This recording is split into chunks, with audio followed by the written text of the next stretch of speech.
Gorilla stomping in a zoo. Alright guys, we'll do a video that's a little different this time than normal. Just some preparedness stuff to think about. Everybody does stuff differently, thinks of different things to do, different ways to do it, and you know, I just figured I'd share some of mine with y'all. Maybe it'd help give some of y'all some ideas and different things like that. Anyway, here goes nothing. Alright, so I'm sitting out here in my truck, and you know, I figured there's a few tips may help somebody.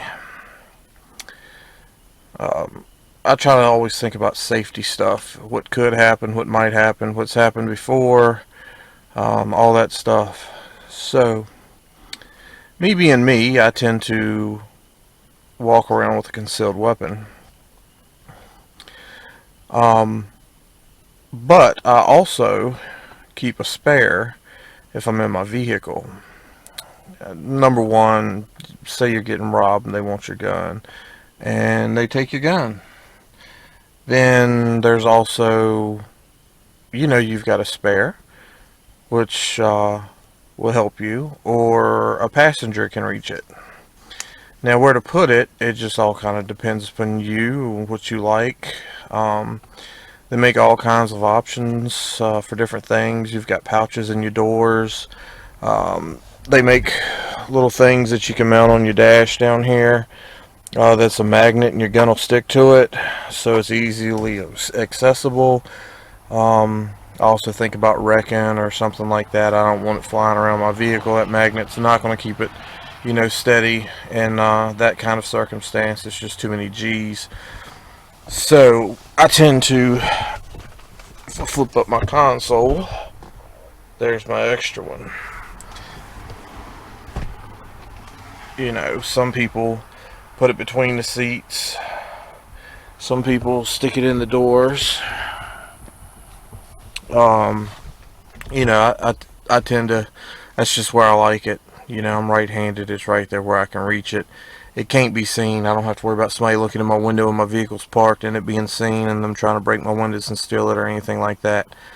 So just a few thoughts for safety, of course. Each state is different on concealed weapon policies, procedures, you know, stuff like that. What you got to have, where your permit will go, you know, will work in what other states and which ones it won't. So you got to make sure you figure all that stuff out. But you know, some people put them in the glove box over here. Well, I can't reach all the way over there to get it if I need it. I like it where I can reach it, and my passenger can reach it too if need be. So just a couple tips I thought I'd put out there for y'all. I'm about stacking, but I'm also about keeping stuff secure, keeping you and your family safe, and stuff like that. So this is one area where I have stuff. As you can see, there's a couple in there. This is just off my bedroom in the closet, locked away so kids can't get a hold of it. And you know, I lock my truck so kids can't get in my vehicle during the day or anything like that too. So it keeps that stuff safe. And you know, I've got another one right here next to it. Let me show y'all some of the stuff, but I ain't gonna show you everything I got. But yeah, so that's kind of close to my bedroom. That may be my first line of defense, or it might be my second or third, you know. Just kind of depends, but I always make sure everything's safe so kids can't get a hold of it and nobody gets hurt. Alright, so this is a different area in my house.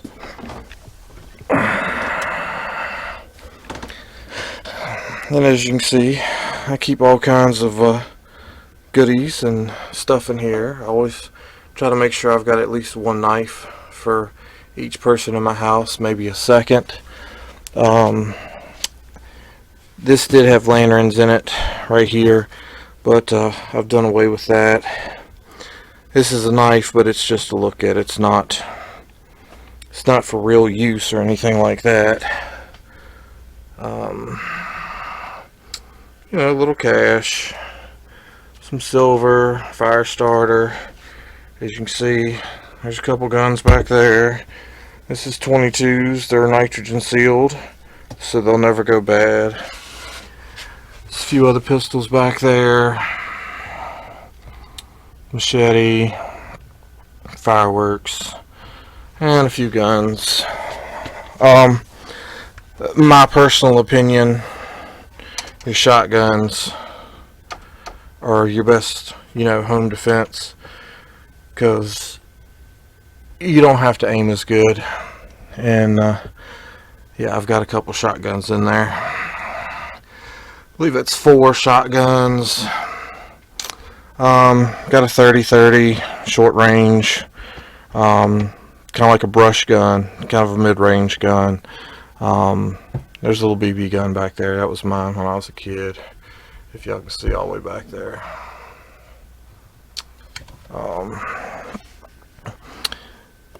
All kinds of different ammo. Mainly this is my supply for whatever I want to do during the day, that kind of thing. I do collect knives. If you can see that one back there. Stuff like that.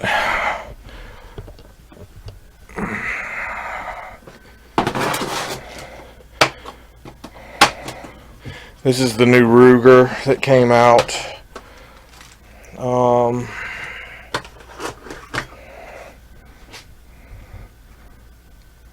You know,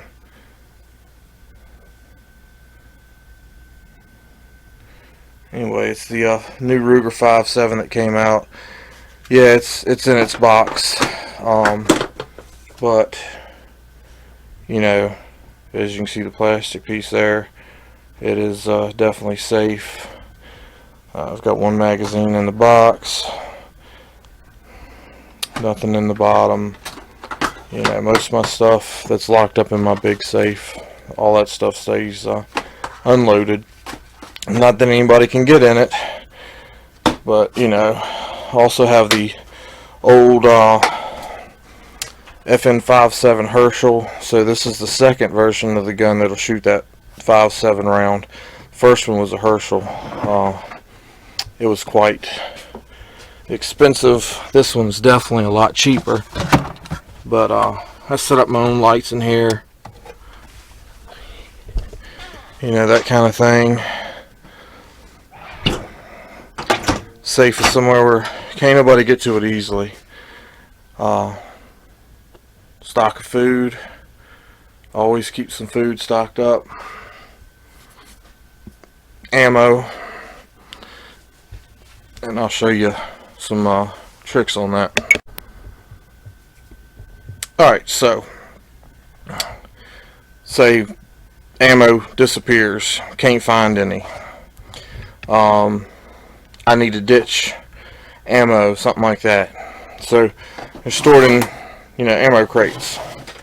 Alright, and I've got my crates marked as what's what. So, you know, all kinds of scenarios could happen that you might need your stuff done this way. So everybody's like, well, it's okay, it's airtight, you know, so moisture doesn't get in your ammo, so it doesn't really matter where you store it. I mean, you can't put it somewhere that has wide swings in temperature because the box will sweat or whatever, which the plastic one won't, but the shells will. If you got the metal one, you've got to worry about the inside of the metal one sweating. So not only do I do that, but as you can see, I also have everything, you know, by the box, you know, vacuum sealed, just to make sure if the box fails, you know, there's some backup there. And I also stick those little things from your pill bottles or your shoe boxes that absorbs the moisture. I drop a couple of those in there too, just so, you know, when I shut something up, it's done. I don't have to worry about it. It's taken care of. Just a way to preserve ammo for a long period of time. And it's good to have a little bit of a back stock. So what you saw in my safe is what I use if I want to go out, shoot, have some fun, you know, whatever. This stuff is my long-term stuff. Of course, you can rotate it too. When I buy more, normally I split half and half. Half goes in the safe, half I put in boxes, just so I have it for times like now when you can't find ammo anywhere. Well, I still have ammo, so I don't have to worry about it. Other things that you might need. Just going to give you, for instance, batteries. So your Duracells, stores for 10 years, guaranteed on the package. I mark my date. That's 2016. So according to the package, they should be good till 2026. Right? Okay. But on top of that, I put it in an ammo box and drop some of those little things in there to absorb moisture. So that's going to make them last even longer. So if you get a long period without sun, I've got battery powered little lanterns you can carry around the house. Pull them out, stick them in there. I'm good to go. I don't have to worry about it. But on top of that, I take it a step further. As you can tell, I like my vacuum sealer. So, you know, I've got all kinds and varieties. They're marked what they are. They're marked with the year. They're vacuum sealed as well. So these batteries should last longer than 10 years because of the way I have them stored. I don't normally open these cases, but come 2026, I need some batteries. I'm going to come down here and take them out of this, and I'm going to rebuy and replace. So I keep a constant replenishment of batteries going. That way, you know I've always got some batteries. So, you know, if some major attack or something on the United States or something, I know my family can see. So, I mean, that's just that. I wanted to kind of show y'all a little bit of information on that. Just, you know, I'm trying to give people tips of ways to store stuff and make it last longer. And y'all saw the other canned goods I had. We've got some dried stuff. We dehydrate it. This is just another pantry. It's got some stuff in it. I have multiple throughout the house. You know, we normally buy food for a month at a time, and that covers, what is it, about 8 of us in the house, I guess, or whatever. So I mean, just some food for thought. I still got old antiques around here. You know, your canned good, we're never out of food when we go buy food. And we can stuff ourselves, as you can see there and up there. You know, just lots of food around. I've got 1, 2, 3. I've got 4 freezers, 3 refrigerators. You know, stocked with stuff. I've got a generator, so I can run it for a couple hours a day, and you know, keep the food good if there's a long time without power. So I mean, to me, canned food is a good way to store food. Just to start off with, you can can meats, you can can about anything you want.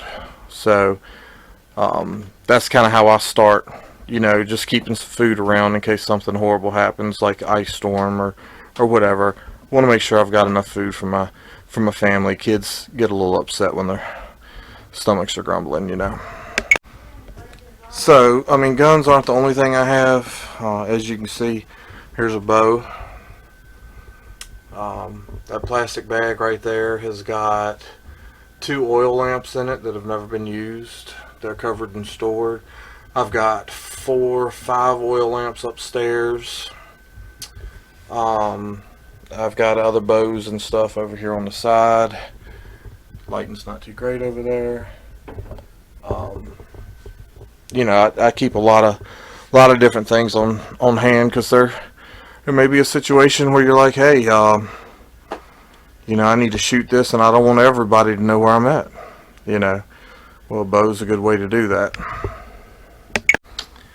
So this is kind of like my workroom, As you can see, I've got another safe here, little fridge. I got stockpiles of all kinds of stuff, different types of metals and stuff. So if I needed to go take some metal into a scrapyard to get a little free cash because times were bad or something, I'm capable of doing that. I try to think of as many scenarios as I can. It's not all about what if the world explodes or something crazy like that. It could just be a long power outage like some of these storms that we get, and it affects such a wide area you don't get anything back for a while. You got to remember, you got animals. Some people do, a lot of people do.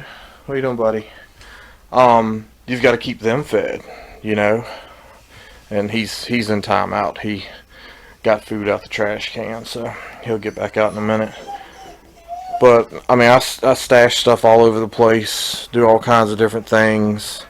I've got all kinds of training and stuff in under my belt. So I just figured I'd make a little video for y'all, maybe give y'all a few tips. I mean, if you vacuum seal your frozen goods, I think they're good for like 2 years before you have to worry about them stopping, or I'm sorry, becoming freezer burnt. Plenty of stuff for my kids to do over here. A lot of my tools and stuff, because I take stuff apart in here, whatever's not going to make a huge mess. But yeah, I mean, that's pretty much all I can think of off the top of my head. Just a few tips. I've done a whole lot of other stuff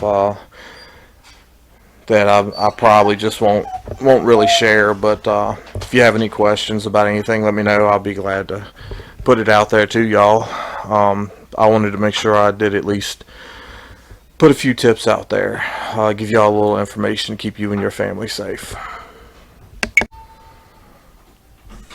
So as y'all will have seen in this video, I do scrap stuff. I melt metals, copper, aluminum, and silver, the three that I do the most of.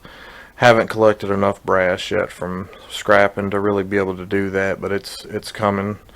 I do have different backgrounds. You can see my military hat back there in the corner.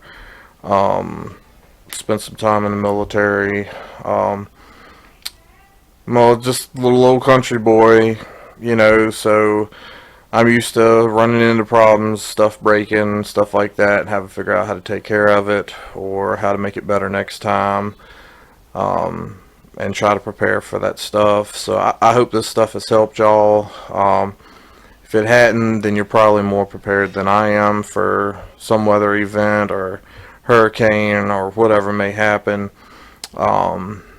But I just wanted to put this together to kind of help y'all, anybody who needed some ideas or anything like that. One thing I forgot to mention, heat source. Summertime, it might get hot and nasty, but with enough water, you'll be fine. You just won't be happy about it. At least I won't be, because I don't like heat. Wintertime, well, it's a little different story. You can always pack people in the same room in a house, help keep the heat up, keep the doors closed. Backup heat source might be a good idea. I've got an outside wood stove. Wintertime, it heats my house, heats my domestic hot water both.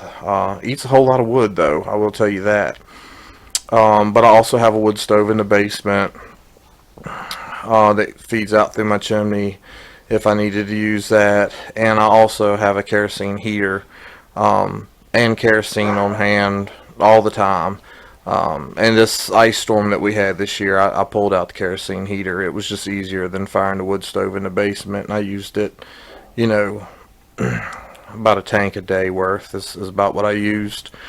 So, a 5-gallon jug will last you, I don't know, maybe 3 days. Having a little extra gas on hand, that's been treated so it won't go bad, some stuff like that. But you know, you don't want to find yourself in the winter with no power and you can't heat, you know, your residence or apartment or whatever you have to keep your family warm, because that's just a miserable feeling.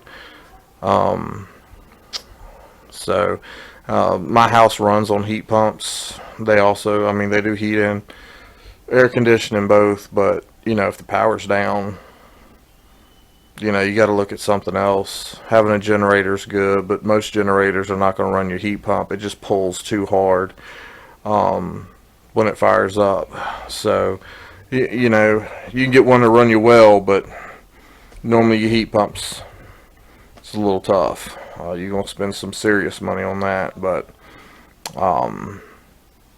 anyway, I just figured I'd share a little information. Hope y'all enjoyed it. As I said before, if you have questions, hit me up. I'll be more than happy to come up with an answer or tell you what I do for it.